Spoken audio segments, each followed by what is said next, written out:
Hey, what's going on, guys? I'm Chris, and this is Regular Guy Training. And I wanted to do this video for a little bit. As you guys can probably tell, I've been busy for a little while, but we're going to go over a lot of stuff. This is just the intro to probably a long video. I don't know. I'm not in post-production. I'm recording.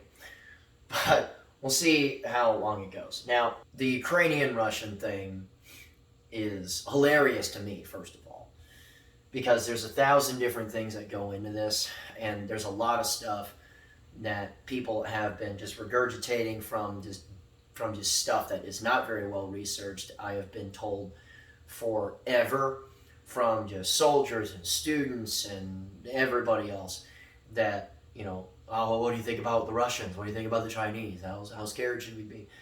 So we'll see exactly how scared we really should be of these people when we get to the end of this whole thing, because there's a lot of historical reference dating back to like the First World War and a little bit before it. There's a lot of things that we got to talk about as far as modern day. We got to talk about the current situation and what's going on with them right now. There's a lot of stuff that we got to cover. So this is really the intro here. So what we're going to go over is there's a lot of people that in one way or another are sort of trying to justify the Russian invasion of the Ukraine. Here's the reality of the matter. Putin is attempting to reconstruct the Soviet Union with what he's calling the Russian Federation.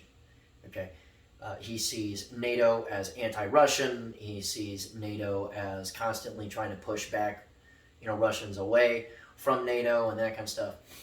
So we're going to get into exactly why all of the justifications for this invasion are exactly wrong, and why this basically gets wrapped up very neatly into the military adventurism category. We're going to cover this too. And this one's going to make a lot of people upset.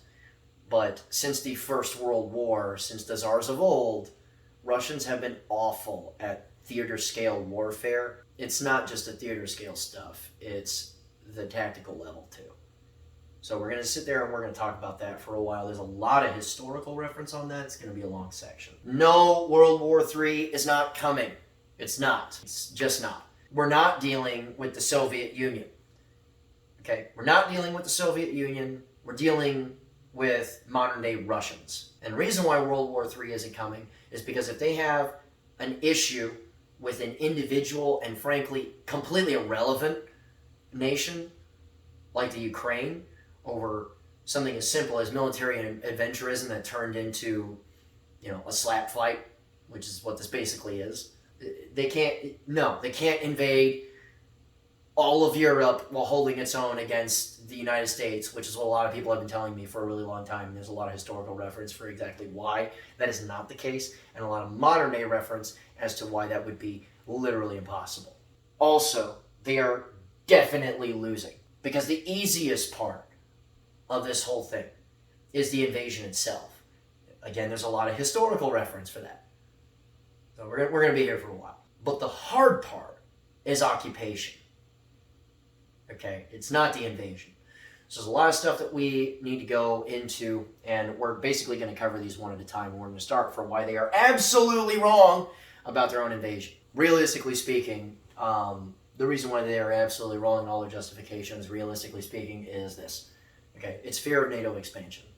The fear of NATO expansion eastward has been a legitimate fear of theirs since the Soviet Union days, because when the Soviet Union was beginning to collapse, wholesale, right? The first thing that they were thinking about was, oh shit, okay, so NATO, especially seeing as the primary backing force of NATO entirely has always been like the United States, right? It's the primary player in anything NATO related. There's basically just not a whole lot that NATO does without our say-so. But that said, as the Soviet Union was essentially collapsing, the first thing that they thought about was, oh shit, well, now we're going to have a whole bunch of these unfriendly nations that are on our doorstep. Now, a lot of people that are in favor of this Russian nonsense will cite an agreement that was made, administrations that, well, first of all, one doesn't exist anymore. Second, it was verbal, right? So there was a verbal agreement that essentially said, hey, we're not going to fuck with you, the Russians, the Russian people, stuff like that, after you go down. And in a lot of ways, the Russians viewed the Soviet Union collapsing as just a new era of things, versus the Western world that's seeing themselves as a winner of the Cold War, which is why we hear things like first, second, third world nations. Okay, we hear third world nation all the time because these people were basically not involved. Second world nations were involved in the Warsaw Pact, the Soviet Union itself, things like that.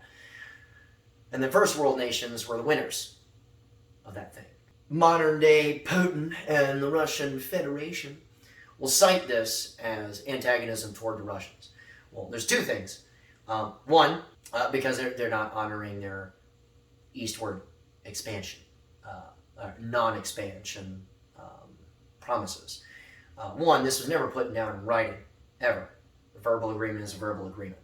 Okay, and then the Soviet Union basically exploded.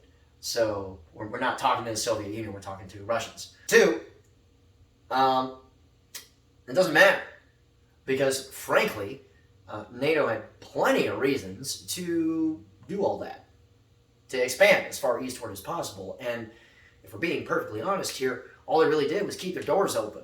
They didn't, obviously conversations need to be had. You can't just join NATO, right? This is a several-year-long process because you have to convert a lot of military assets, which forces you to mess with a lot of things as far as your economy and that kind of thing. But all NATO really ever did was keep its doors open for nations that wanted to join it. Okay, and we're going to talk about how these current events are going exactly against what the Russian Federation would want at this point, and all the reasons why, like the oligarchs and the billion-dollar industry holders that actually run Russia are fairly pissed off at Putin at the moment, because regardless of what people honestly think, Putin doesn't really run that country. He was installed. Point is, Putin basically tried to turn the Ukraine into a Russian satellite state, and them having none of that shit is not justification for a fucking invasion. It is literally that simple. You can sit there and you can talk all the nonsense that you want. It doesn't really justify an invasion at all. It doesn't justify any of the stuff that's going on as far as them trying to project their military power. And the reason why they're doing it, frankly, is, Russia as a country is failing economically. It used to be an economic powerhouse, but Putin's leadership is fast declining that entire nation. It has an incredibly large rich-poor divide, like a gap. Like there basically is no middle class there. Like hardly at all anymore. Right? So what this is more than anything else is what dictators do when their economic policies fail and they just declare war on something, decide to try and be adventurous, earn easy victories, and raise the morale of people and raise their approval, at the House, which it about never goes well, historically speaking. And it isn't going well right now, okay? And as far as the United States is concerned, we're guilty of that shit too. We're 100% guilty of that shit too, okay? So this isn't just, like Soviet Union states and shit like that. No, we have absolutely done it too. We just had more success at it. Military adventurism is kind of America's thing. Like Manifest Destiny, things like that. Realistically speaking, and speaking of current events, there is no real justification of the Ukraine at all. Now, there's a lot of like state-funded propaganda and that kind of stuff that's talking about how they're trying to stamp out the Nazis and blah, blah, blah.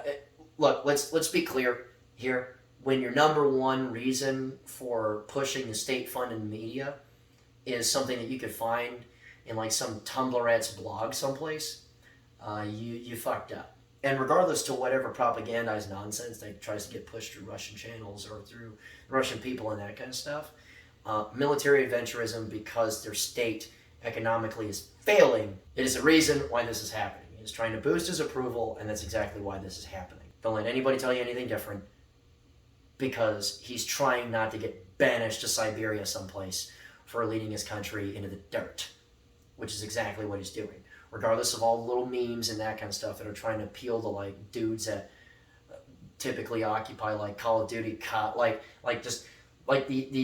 these lobbies of people that are like prepubescent and like 18 and shit like that are constantly trying to say how like tough and cool Russia is, right? All this is propaganda machine. Okay, the Russian state itself, and I'm going to re-emphasize this, is failing. So what he really wants more than anything else is he wants to boost his approval with some good old-fashioned military adventurism, and he was hoping that was a really quick victory, that they stalled intentionally to not fuck with the Chinese, and the Olympic Games.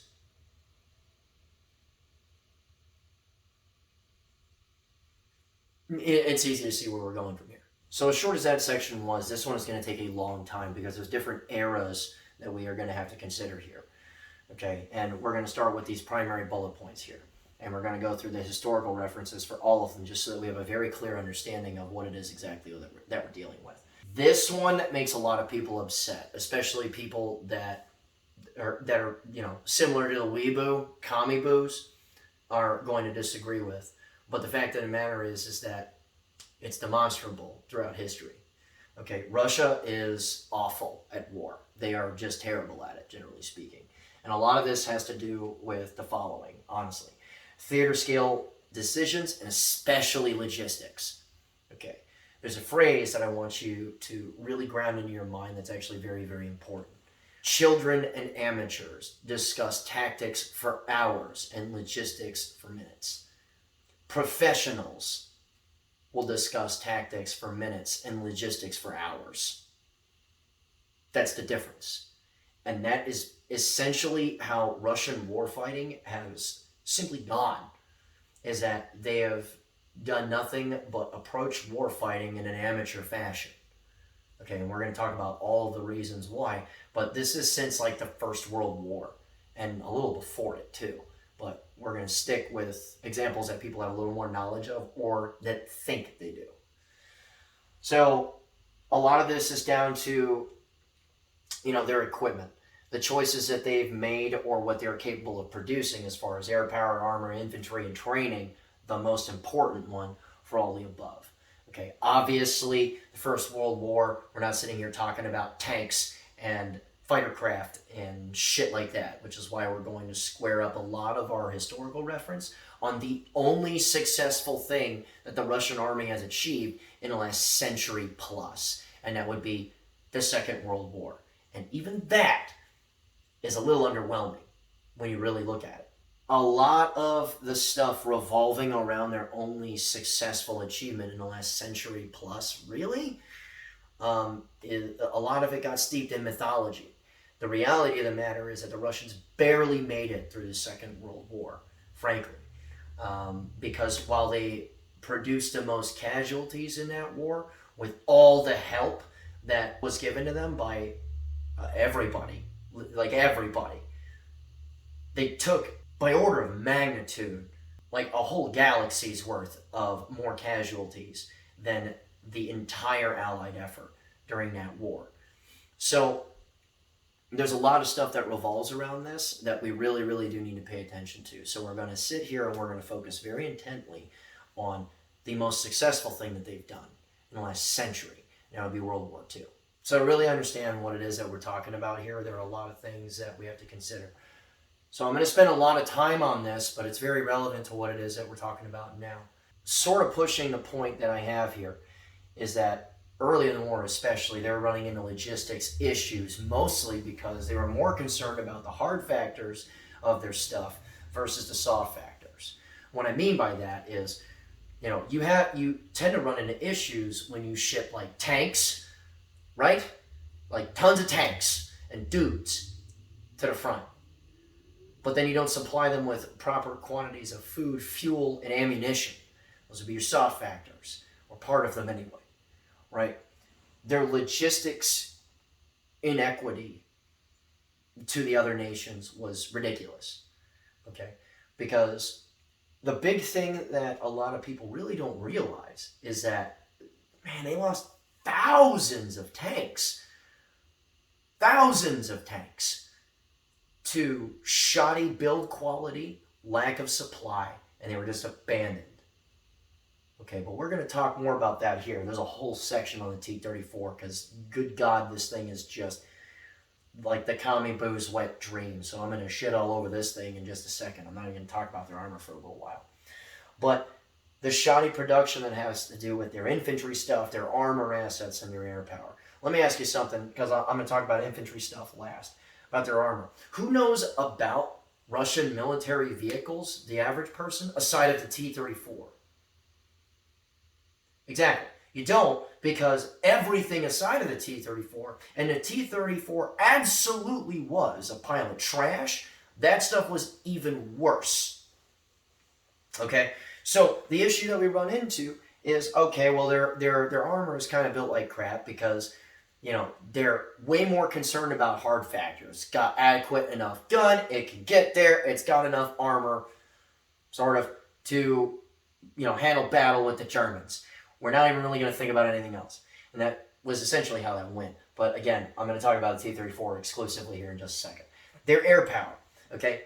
Now, a lot of you might not know this because a lot of you may play like these free-to-play games and that kind of stuff, and you get really concerned or you get really well invested with like the Yak, which is like a great low-level fighter and that kind of stuff, even though it got smoked every single time it got higher than the deck by anything that Germany flew.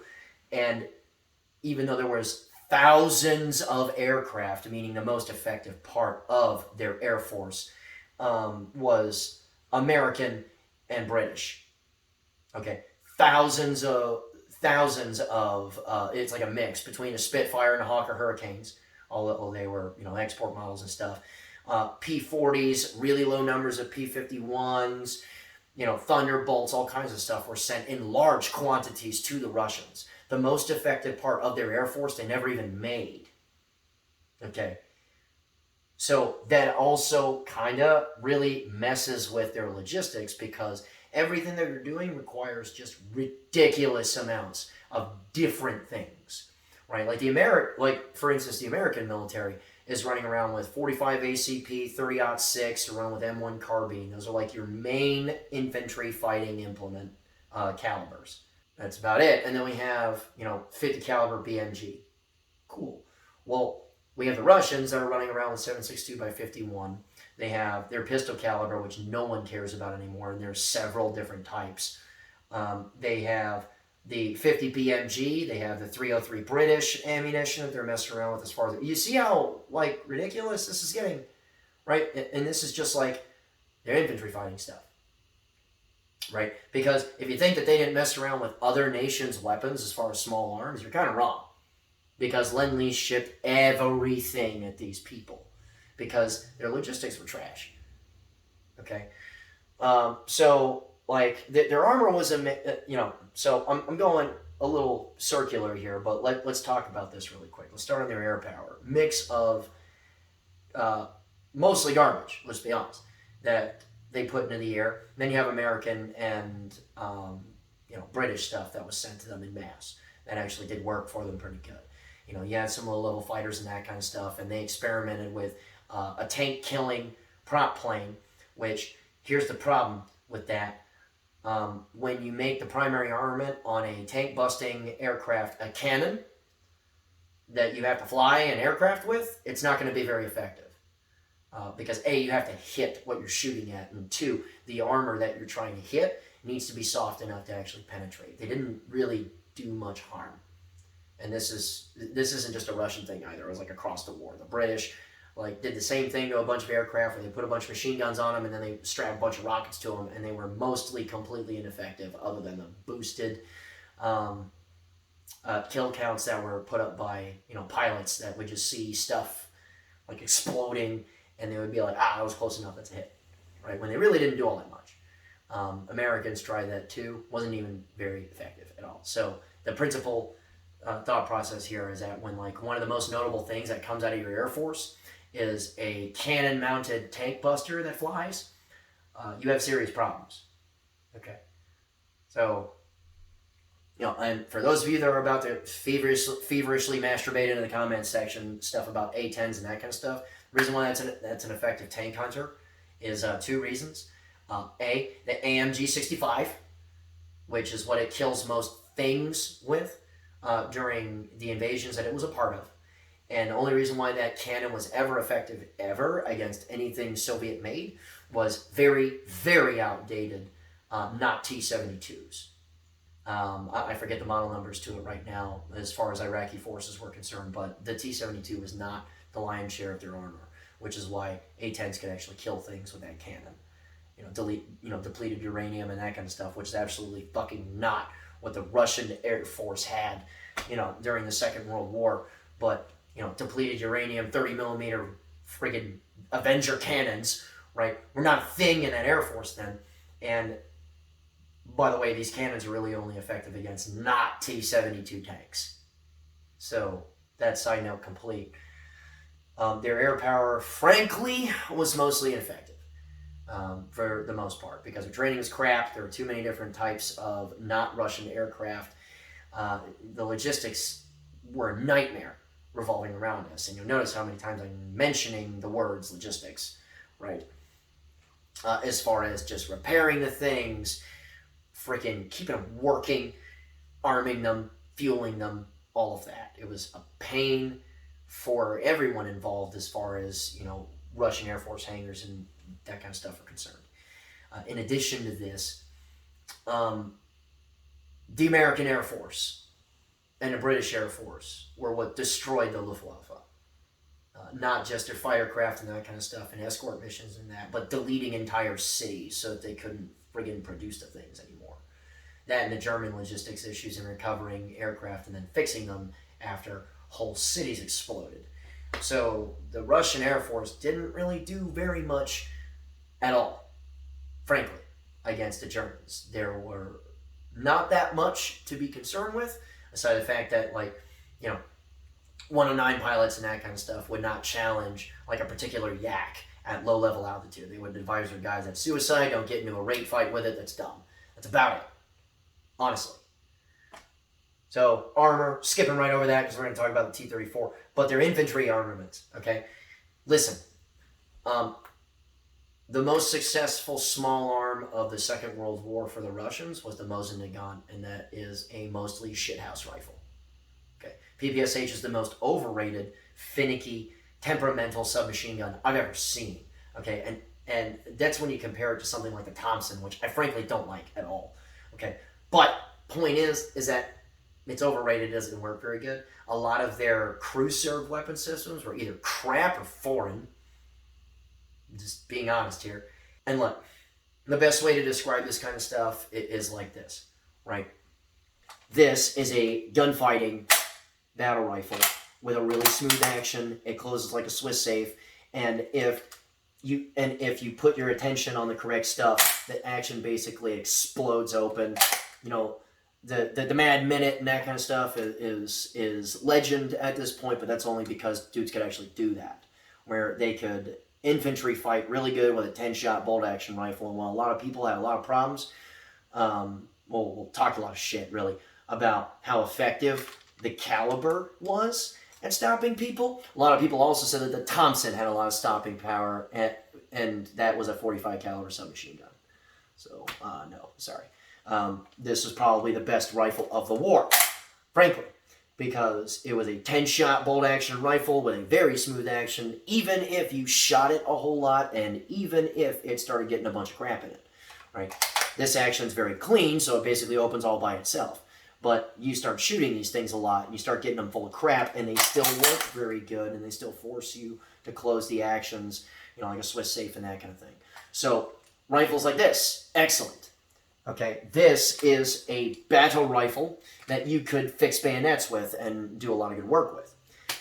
By contrast, this is a spear that shoots bullets. That would be the difference.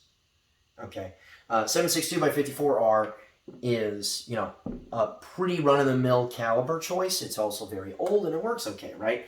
But, stripper clips for these things are never all that good. Ever throughout the war. So loading this turned into a task. And while this action is very well maintained and pretty smooth, especially for a Mosin action, okay, everyone that shot these a bunch and every single person that's gotten these a little hot or got a little bit of crap in them or whatever understands this motion right here. And any rifle that requires 2 karate chops to get working, even under really good circumstances, is a pretty shithouse rifle. Okay, and this was the best weapon of the war for them. Okay, now the fact of the matter remains is that no, they didn't just human wave people and that kind of stuff, right? But the fact of the matter also remains that their numbers played an enormous factor in this, okay? Because they were pretty endless. Their tactics were finally sorted out after, their dictator decided that he was going to not be involved in decision making anymore because he was almost single-handedly losing a war. And the whole other front. Oh, and the massive distraction that the United States was placing on the Japanese, which had already beat their ass at sea prior to this. The most successful thing that the Russians have ever done in the last century was off the backs of continents that were supporting them. Okay? Now, a lot of people will sit there and say, oh, well, they caused the most casualties of the war. Yeah, they also took the most. And people that are trying to proclaim that the Russians could have won the war single-handed are taking statistics from the war that we got, not the one that could have happened, right? Because to be frank, in order for this to be a German-Russian war only, the entire rest of the world would have had to have been phenomenally stupid. But the pipe dream that the Russians could have won this war on their own is exactly that. It's fantasy, okay? We did need the Russians for that whole other front of pressure, but they absolutely required us to win that war. Problem is that the reason why they took the casualties in the way that they did, okay, is this is an army that focused on child's play. They focused on hard factors of their equipment and none of the soft factors, basically, right? And the biggest example of this is the T-34. The T-34 is surrounded in so much mythology. I could stand here for the next 5 hours talking about what a shithouse tank this was. But you run into a lot of people that consistently say that this is the tank that won the war. These people are either ill-informed, get their opinions from like their dad, or they're lying to you. The last one, the lying to you part, came from, like German engineers and stuff that were trying to not take a swift trip to the gallows. They were trying to be able to claim that, oh, well, the Russians just had better stuff on the Eastern Front. That's a really good way to just kind of like sidestep their own failures, A, and 2, they were trying to land advisory jobs because the U.S. needed advisory jobs against the very powerful Soviet Union at this point. And we were kind of thinking we might have to go to war with these people. So the last guys to fight them, we needed to talk to them. Why is the T-34 a giant piece of shit? Okay, so I have to be sort of brief on this, but there's a long list of reasons why. Okay, the best way to highlight this is Factory 183. Factory 183 produced 50% of all the tanks that were made in that war. They were also frighteningly badly made.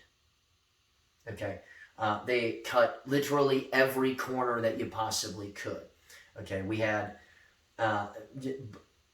and their transgressions, while many, don't have all that much to do with overall how all the tanks were made in particular ways. So for instance, this sloped armor that apparently nobody had during this war, even though no one's looked at the front of a fucking Sherman, was over-hardened.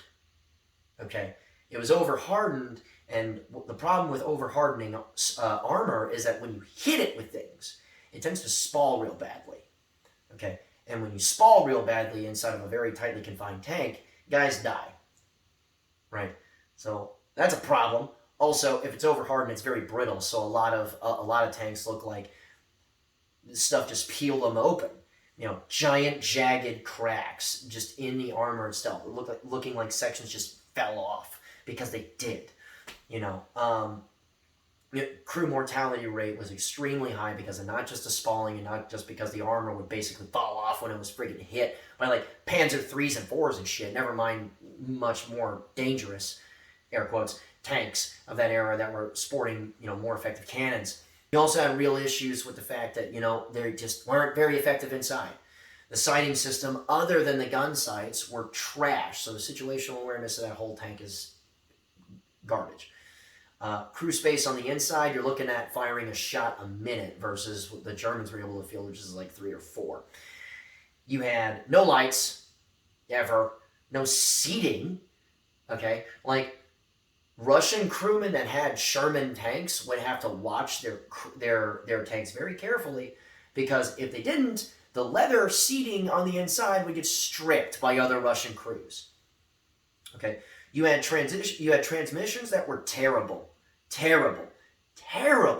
for that war, and a lot of times you would have to bring spare transmissions like after you got there before you transitioned over to a major assault. And no, this also includes the T-34-85, because guess what? The gearboxes for all the tanks were so trash that it required a Herculean effort just to go from second to fucking third. So, you got a tank that's beating guys to death before it gets there. You have no crew space at all. It's very slow shooting. The sights are trash. The armor doesn't work very good. And oh, by the way, your fuel tanks are in the fighting compartment. So there's a reason why a lot of these tanks look like they'd fucking exploded, because they did. Well, people are going to list, okay, they fielded them in the tens of thousands. Yeah, sure. They also lost tens of thousands of them without ever actually seeing a battlefield. Perhaps, if we look into the numbers here, maybe the T-34 wasn't as good as we said it was, right? Because again, nobody even knows, generally speaking, the other tanks that were used in that war, because the T-34 was the only thing sort of effective. Well, in order to destroy every tank that the Russians ever had, and outpace their production easily, the Germans needed to achieve a kill rate of basically 1 to 2. Okay, they achieved a 3 to 5. Well, why didn't they win? Well, whole German cities were disappearing to Allied bombing campaigns. The Africa campaign was launched to deny them of resources that they absolutely needed to finish the war, or even fight it. Backdoor trade agreements to deny them of precious metalloids and stuff. Like, they didn't have gas, they didn't have metalloids to fight the war with, and whole cities were disappearing from Allied bombing campaigns. Oh, and also the Luftwaffe was getting annihilated by not just damaged aircraft being incapable of being repaired because you didn't have the fucking cities to do the repairs anymore. And, well, it's intense pressure from a whole other side of, a war to fight, right? But if they were left on their own, they would have absolutely destroyed everything that the Russians had ever had and outpaced their production fairly easily, in fact. Never mind the fact that the T-34 in and of itself, because a lot of people make a lot of jokes now about, Germans getting stuck in the mud because of springtime, post that winter war that they fought, and the Germans are getting stuck in the mud, right? Well, here's another thing. A lot of T-34s had to go through hasty modifications just to get them to not get stuck in the mud, because the weight distribution of the T-34, although half as light, has the same displacement over the ground as a fucking Tiger tank. So they absolutely got stuck too. Okay, and a lot of people use like a Russian T-34 towing a Cromwell out of its place stuck in the mud as oh, well, it just glided through fucking mud like it was nothing. No, that was just one tank helping out a less fortunate tank. Worse yet, and sort of compounding this point, the survival rate of crew for like a T-34 when hit was like 15%. And a lot of people talk a lot of shit about the Sherman, but the survival rate for that crew was 80%. And before we start talking about gas tanks and that kind of stuff, diesel absolutely catches on fire. Especially when you put it in your fucking crew compartment. Right?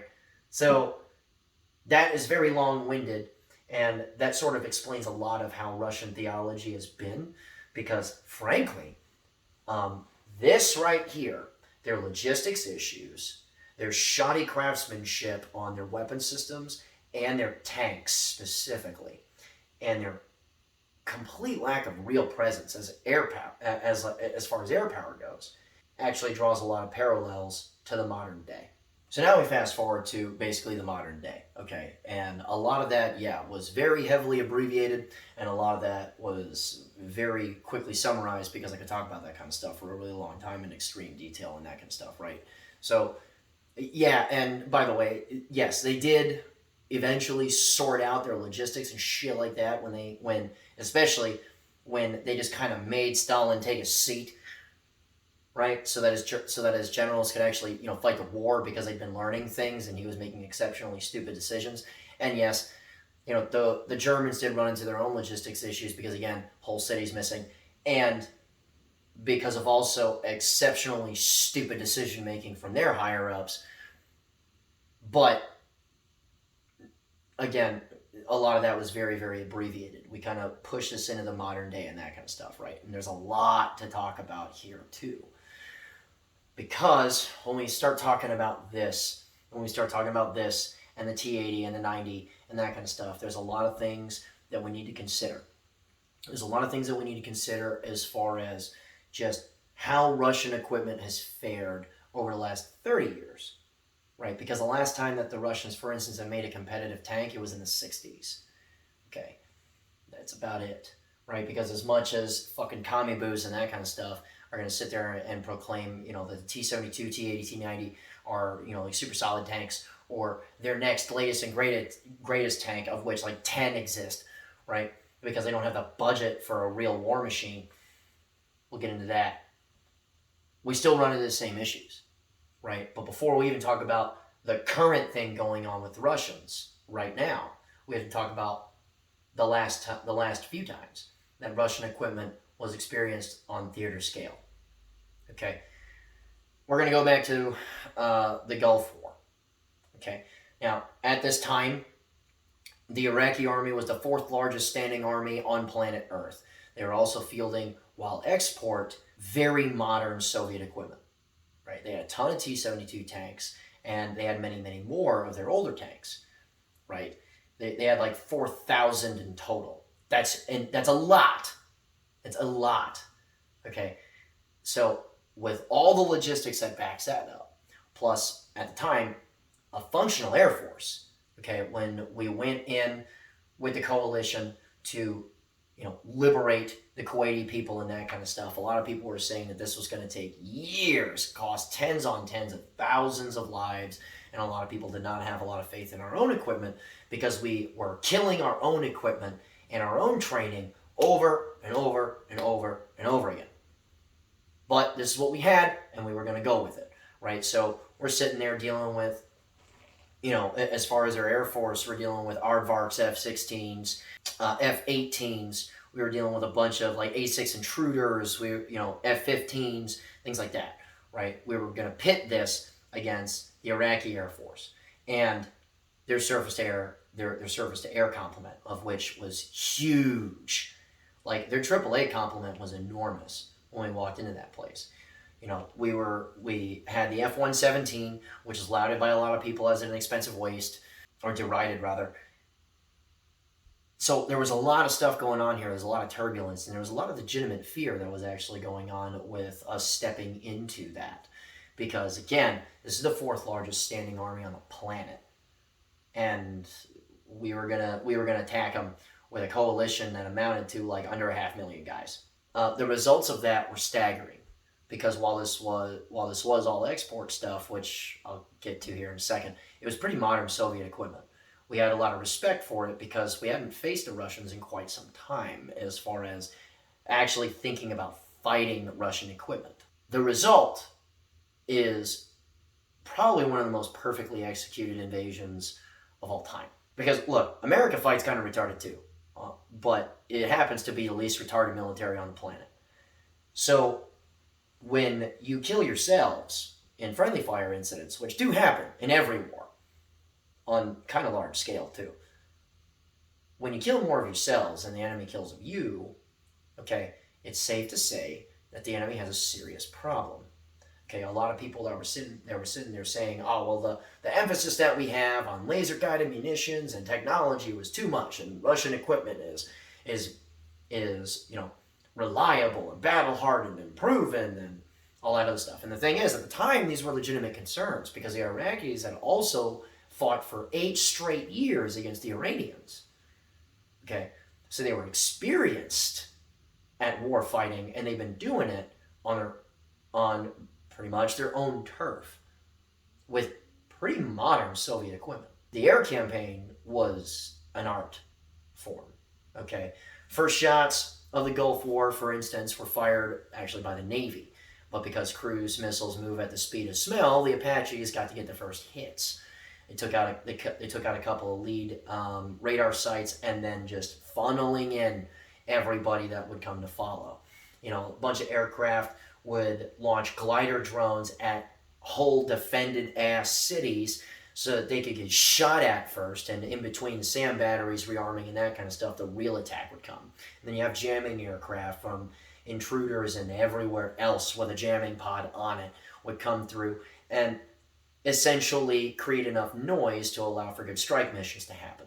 Okay, you had, you know, F-111 aardvarks and that kind of stuff that had the most successful strike missions in that country. You had F-16s that were beating the brakes off of people that would just come in, drop 2,000-pound bombs, fuck off, rearm, go back. They wouldn't even really have to change out their gas tanks after, you know, we made them fuck off of Kuwait, right? So this persisted for quite some time, to the point where the land invasion took days. And the land invasion itself was, again, an art form, because the logistics were considered first. And then the tactical shit was left to the dudes that were on the ground that could make decisions because they trained for it hard enough. So on our left flank, we got ourselves the 82nd Airborne, a whole bunch of French dudes, their air support with our air support, and their artillery.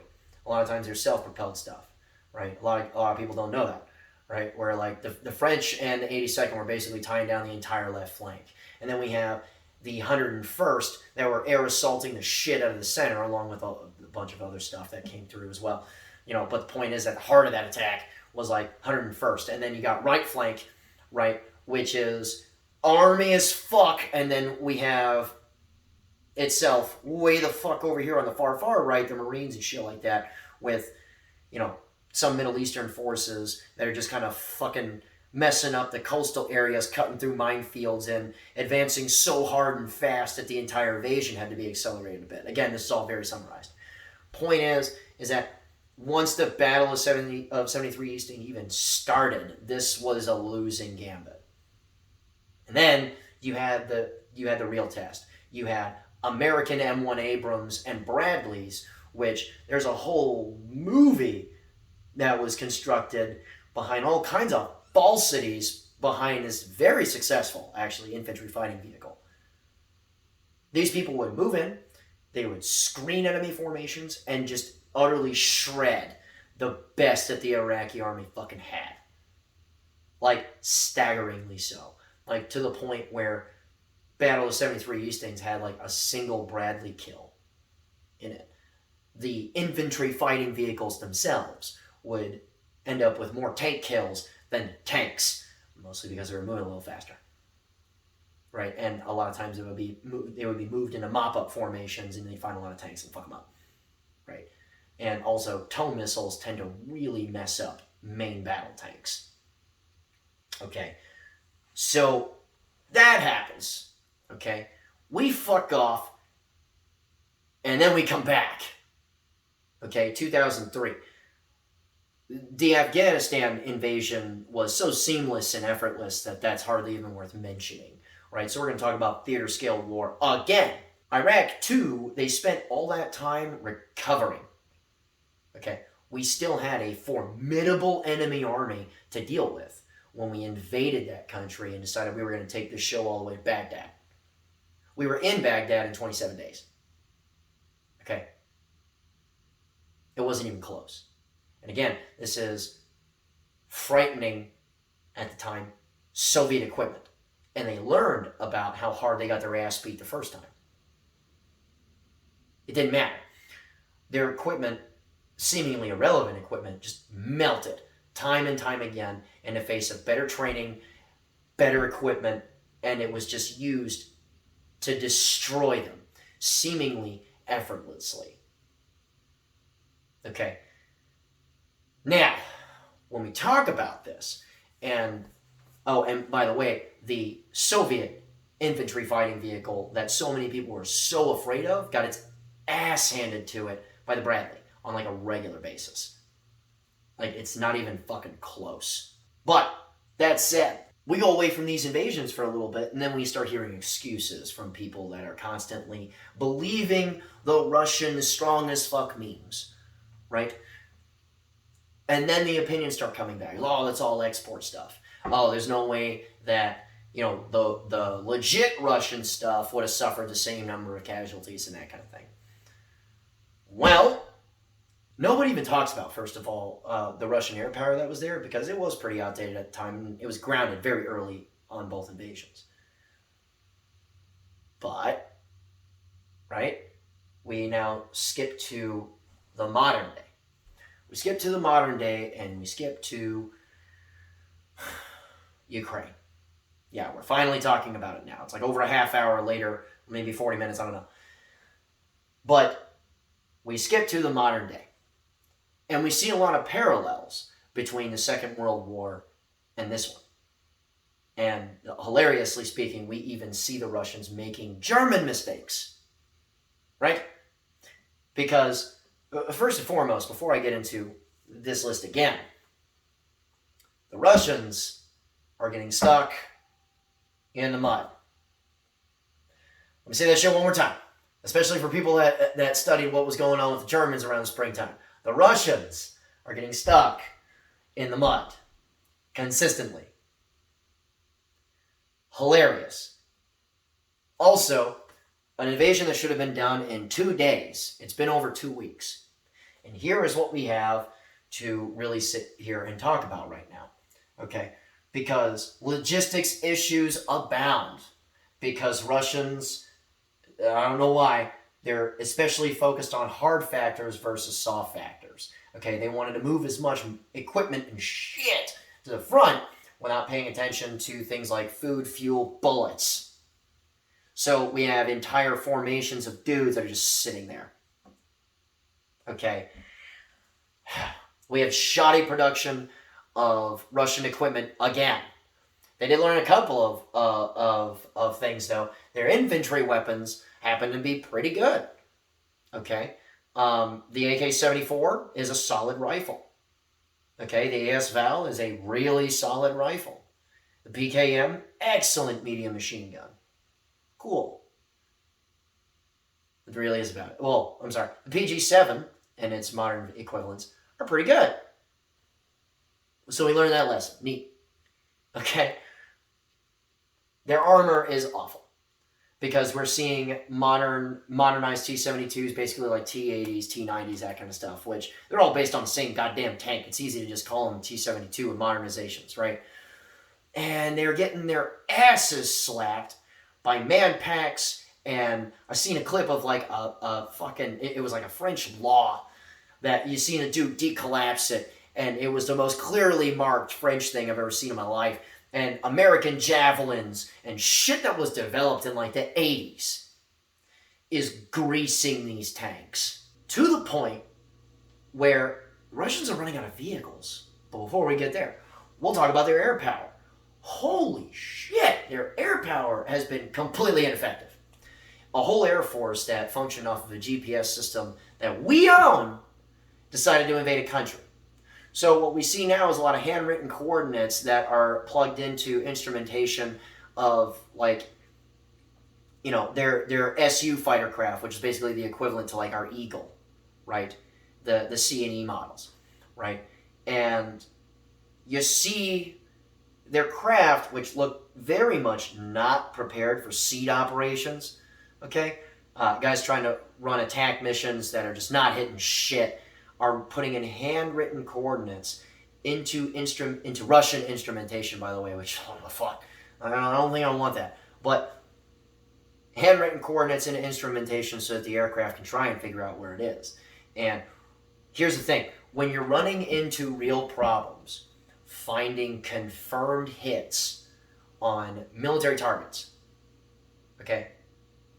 Ukrainian military targets, like airfields and, AAA batteries, SAM sites, radar stations, things like that.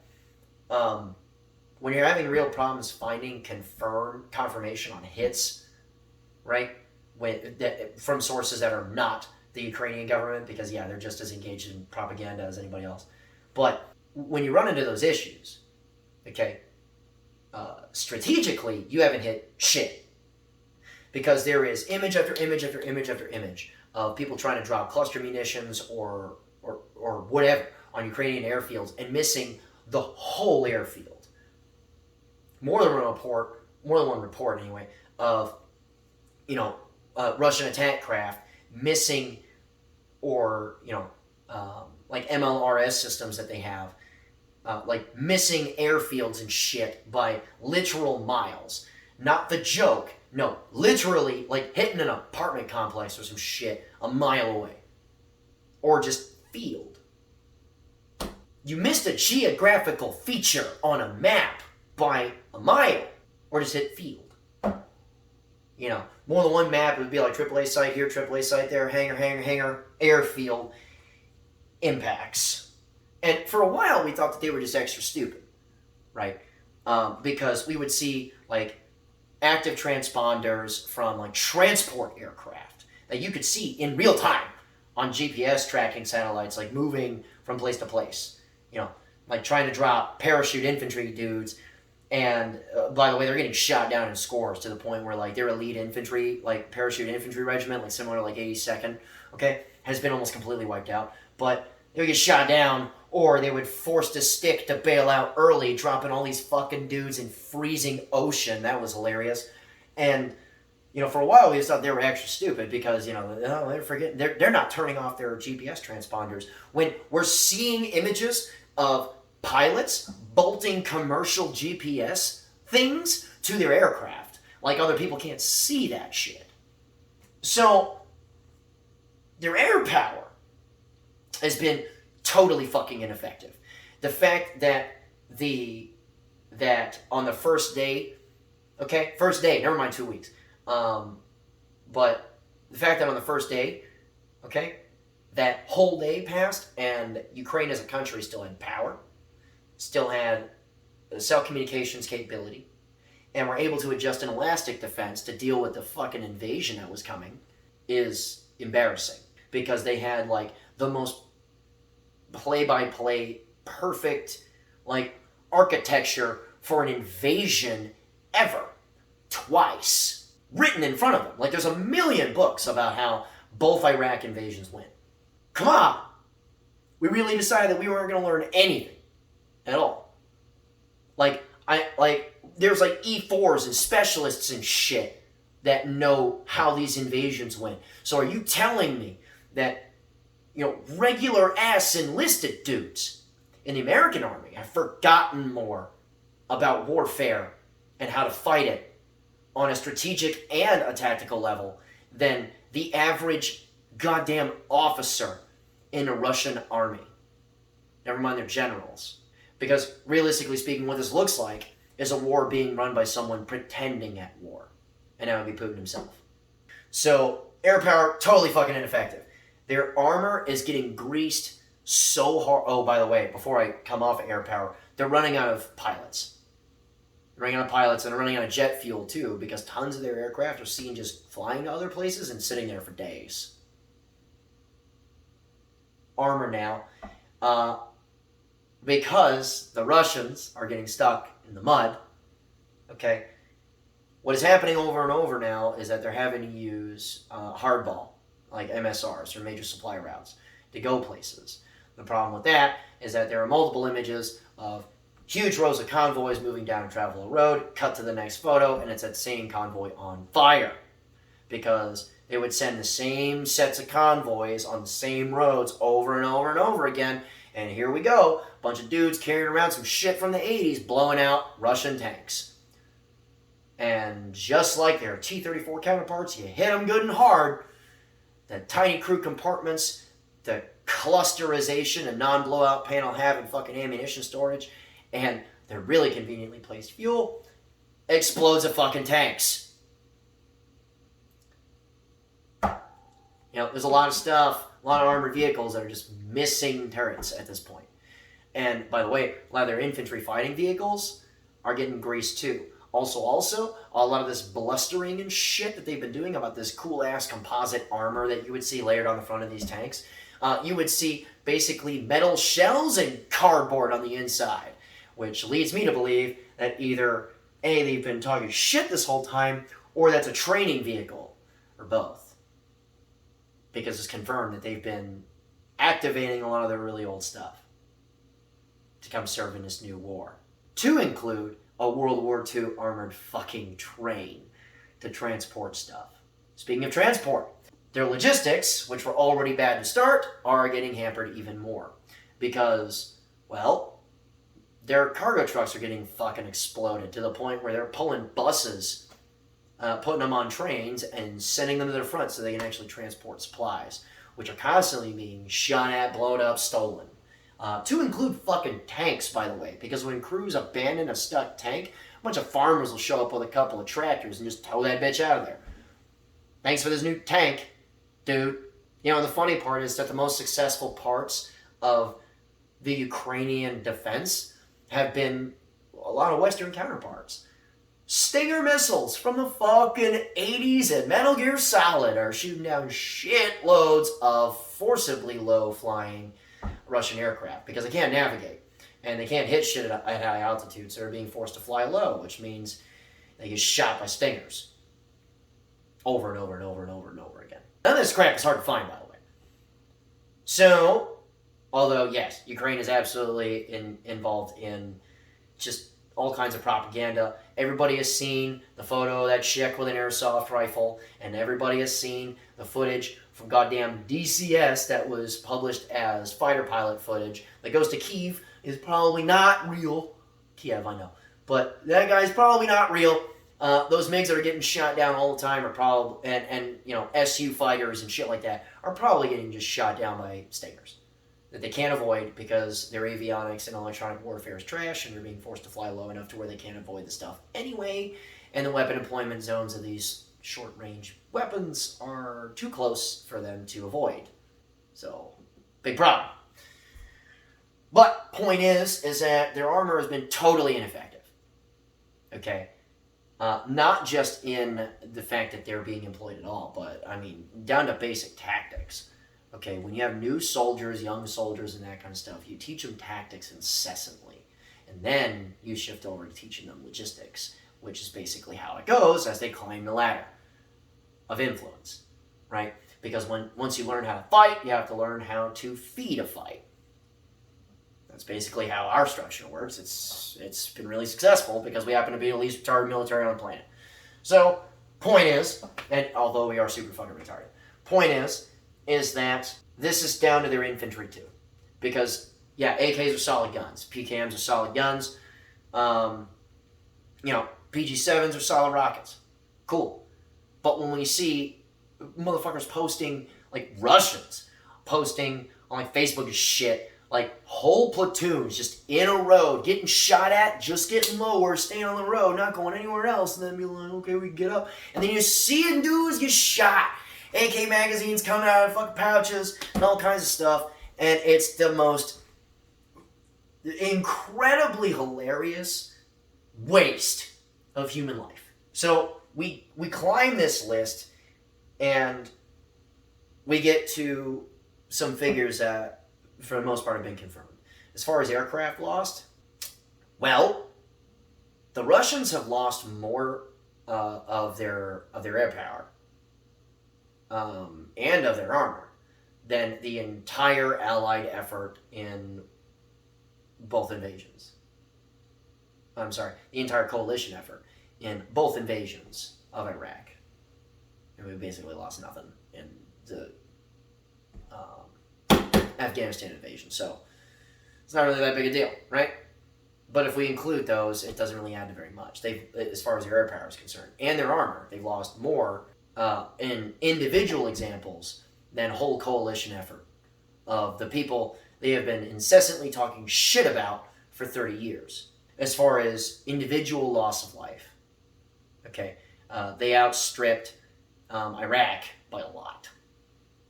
And they're fast approaching both wars that went over the course of 2 decades. And here's the additional issue with this. The reason why I said earlier that we are absolutely not going into World War III, and the reason why they are absolutely going to lose this Ukraine thing is because the invasion is the easiest part of this. It doesn't get better.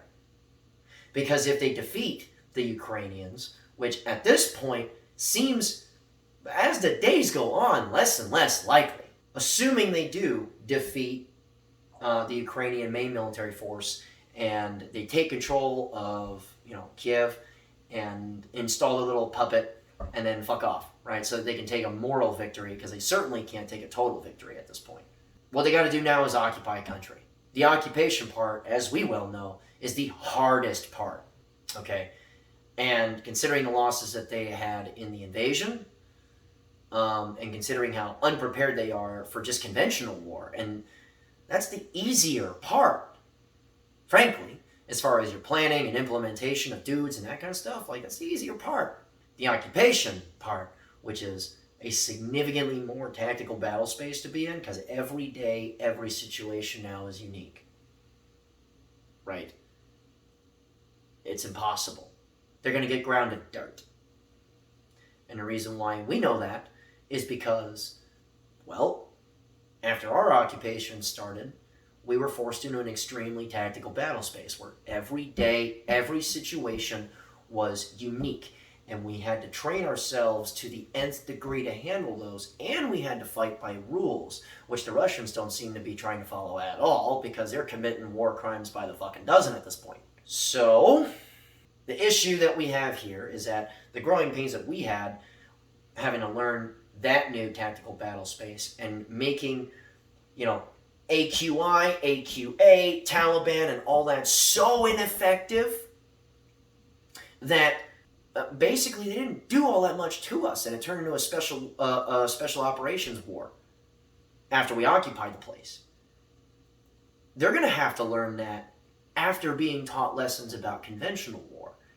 They're not ready, which is why we are absolutely positively not going into World War III. Because this is not the USSR. This is not the Soviet Union, with a whole bunch of Soviet satellite states that would act like a buffer while the main military force was strapped behind it. We're not dealing with that. We're dealing with an attempt at a Russian Federation. And it's not going well. Because, let me tell you something. What they know for sure now is that all the shit that they had talked for all these years, okay, was ill-founded. Because, they could sit there and propagandize all they like, but NATO, Western nations, us, right? Especially the United States. We're the most experienced fighting force on the planet. We have experience in very successful theater scale war and had to learn how to properly Indian fight. All of the wars that you can count as a loss for us, we never lost because we got beaten out of that country. We lost because the public got basically bored of it. They were tired of it. And they forced us to walk out of there. We were never forced out by an adversary. And the problem is that the Russians are very close to just that. Being forced out. Take a moral victory, and then the dudes that get left there get chewed on. And by the day, it's getting worse. In addition to this, Putin himself is running out of time. Because again, he doesn't really run that country. Oligarchs and the billion-dollar dudes that run all the industry in the country, those guys put him there. The fact of the matter remains is that, he's running out of time, and if he doesn't save enough face, he's going to find himself, retiring or mysteriously dying. Russians tend to do. This isn't a good look for them. I know firsthand the United States Army is pretty fucking retarded. But there's levels to this shit. Yeah, we can sit here and say all we want, but the fact of the matter is that if you're worried about warfare with the Russians, just understand that a 2-day op is well over 2 weeks at this point, and it's still going bad. In addition to this, they just don't have the experience. They don't have enough logistical backing, and they really don't have the equipment. Because if your air superiority aircraft are getting knocked out of the sky on a regular basis by fucking Stinger missiles, when we rendered those things literally irrelevant, knowing we were going to deal with Stinger missiles walking into Afghanistan, and then much better surface-to-air Russian equipment, we blew through it like dandelions. Right? So there's one thing. Right? If if you're worried about, the effectiveness of their infantry and their armor and that kind of stuff, I mean, fuck, just look at it right now. This would be the equivalent of the United States invading Tennessee from the northern central end and getting to Nashville before the advance stops cold. As much as people from Tennessee want to sit there and talk a bunch of shit, I'm sorry, just by numbers alone, okay, and by the logistical backing, if your shit is put together right, if a similar thing happened, and I know this is truly hypothetical, but if a similar thing happened and, Tennessee was invaded, any military force that would pop up against the entire United States military would get obliterated. Sorry. We can sit here and talk about occupation stuff, but that's not my point. Also, if we're worried about, that kind of stuff, against the Russians, I mean, again, tactically speaking, our soldiers know what to do when they take fire. Again, it has been the most experienced in the world in a tactical battle space for 2 decades. And as far as theater scale warfare is concerned, we've learned a lot. And we've only gotten better as far as our capabilities. Just on the technological gap by itself is truly horrendous. Like, there's no way that a nation trapped in the Cold War is going to do that much. And then if you're worried about China, the bedrock of its entire military is Russian, which is starting to reconsider right now. Also, they are even less experienced because they didn't even have a world war to win. The last major military Chinese action was sending dudes into the blender in Korea. And frankly, they were going to lose because after they lost all their elite infantry to melting hot M2 barrels and shit, we pushed them the fuck away from all the ground that they gained in that advance. The only reason why we didn't take that into and all the way through China was because we didn't want to start a nuke fight with the Russians. That's the only that's the main reason why World War III isn't happening. They know they can't challenge us conventionally. And we're not trying to glass the planet. So it's not happening. Sorry. And frankly, even if they tried, especially with how their equipment works at this point, I doubt they can get a lot of that shit in the air. And if you think for 1 second that American military power hasn't busted its ass to figure out how to defeat ICBMs, you're wrong. You're wrong. Because if you think that the pinnacle of military aviation is like the B-2 and the F-22, you're about 25 years behind. So, in conclusion to all this, okay, I know this went on for some time, and if you got to this point, you're a fucking champion. But realistically speaking, this is why we have to study our history. Now, I understand that not a lot of people are going to study warfare and then stumble along in trying to explain all kinds of stuff like this in heavily compressed and summarized fashion and that kind of stuff. But the reality of the matter is that if you've been paying attention to the last century of military knowledge, this is nothing more than hilarious.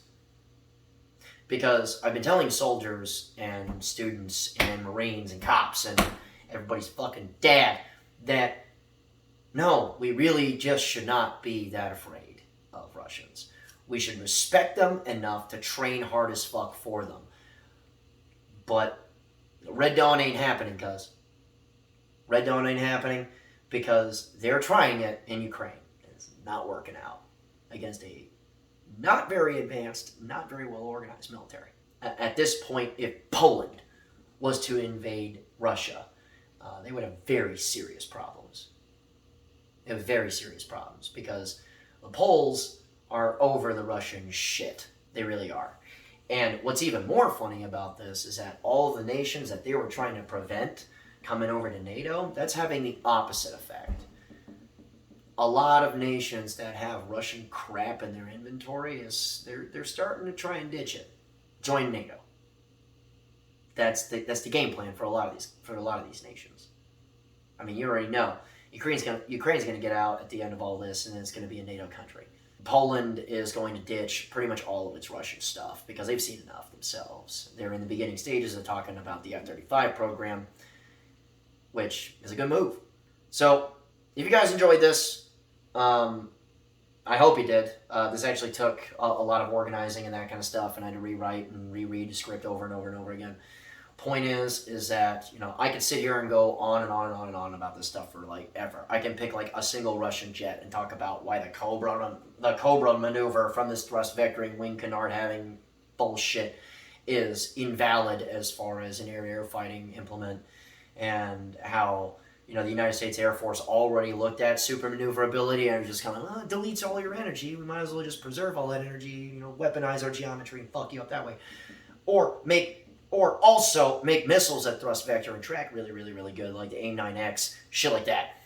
Or AMRAAMs that can thrust vector and track you from forever away and blah, blah, blah. Point is that, like, if you guys want more of this kind of stuff, in greater detail and more centralized on an individual thing, just let me know in the comments. And I hope that this was helpful for a lot of people. I hope that this really does just kind of make things a little bit easier to digest. And I like doing historical stuff like this. I study a lot of it. So with that said, if you want to support us through Patreon, link in the description below. If you want to come out and take training with us, because if anything, the Russians have absolutely taught us that it doesn't matter how fancy your crap is, you need to be well trained on it.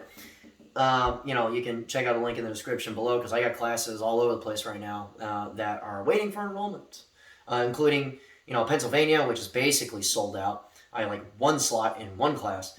And, you know, we got Ohio, we got, you know, friggin' Mississippi, and a bunch of other places I'm forgetting right now. But if you want to check that out, you can go ahead and do that. If you want to earn something back from your Patreon stuff, $41 a month gets you as much training with us as you like. We got a Facebook page, which I'm still in Facebook jail for the next like week. But you can check that out if you want to. And if you want more of this kind of stuff, just let me know. But that being said, remember guys, regular guys' firearm is the last defense against tyranny. Be easy. Fucking Russian, European slap fights over nothing.